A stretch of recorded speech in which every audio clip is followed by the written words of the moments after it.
राधे राधे, सबका कल्याण हो। एक व्यक्ति ने पत्नी के स्वर्गवास हो जाने के बाद अपने दोस्तों के साथ सुबह शाम पार्क में टहलना और गप्पे मारना, पास के मंदिर में दर्शन करने को अपनी दिनचर्या बना लिया था। हालांकि घर में उन्हें किसी प्रकार की कोई परेशानी नहीं थी, सभी उनका बहुत ध्यान रखते थे। लेकिन आज सभी दोस्त चुपचाप बैठे थे।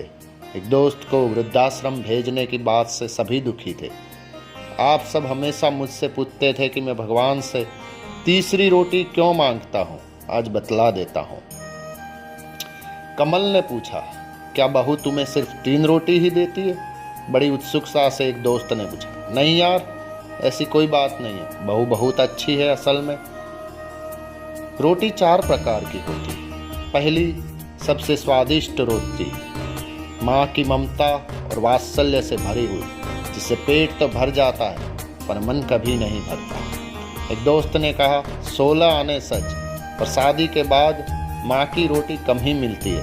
उन्होंने आगे कहा, हाँ वही तो बात है। दूसरी रोटी पत्नी की होती है, जिसमें अपनापन और समर्पण भाव होता है, जिससे पेट और मन दोनों भर जाते हैं।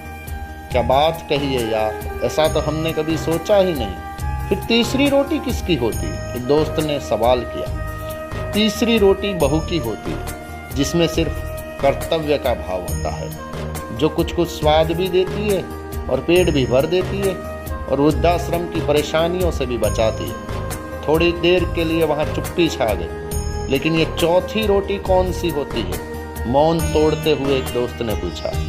चौथी रोटी नौकरानी की होती है, जिसमें न तो इंसान का पेट भरता है और ना ही मन तृप्त होता है, और स्वाद की तो कोई गारंटी ही नहीं है। तो फिर हमें क्या करना चाहिए?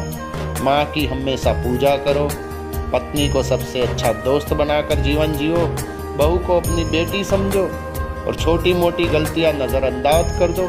बहू भी खुश रहेगी तो बेटा भी ध्यान रखेगा। यदि हालात चौथी रोटी तक ले आए तो भगवान का आभार जताओ कि उसने जीवित रखा हुआ है। और जब स्वाद पर ध्यान मत दो, केवल जीने के लिए थोड़ा कम खाओ ताकि आराम से बुढ़ापा कट जाए। बड़ी खामोशी से दोस्त सोच रहे थे, वाकई हम कितने खुश नसीब हैं। राधे राधे।